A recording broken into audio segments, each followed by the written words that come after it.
HTG Molecular Diagnostics, Inc. announced the customer publication of a peer-reviewed journal article featuring the HTG transcriptome panel. The article applied the comprehensive HTP to query 19,398 mRNA targets in an effort to advance the understanding of how best to treat bladder cancer patients who do not fall into categories identified by routine tissue staining.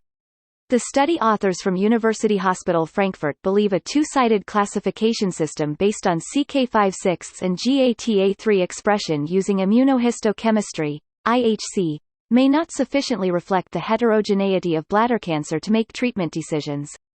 HTP for mRNA expression profiling has been used to identify multiple molecular and histological subtypes of IHC double-negative cases, which has important implications for therapy selection in this heterogeneous group.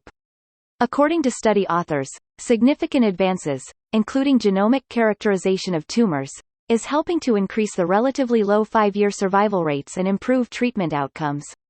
They are proud of the scientific progress that is being enabled by researchers using their cutting-edge technology, such as the team at University Hospital Frankfurt.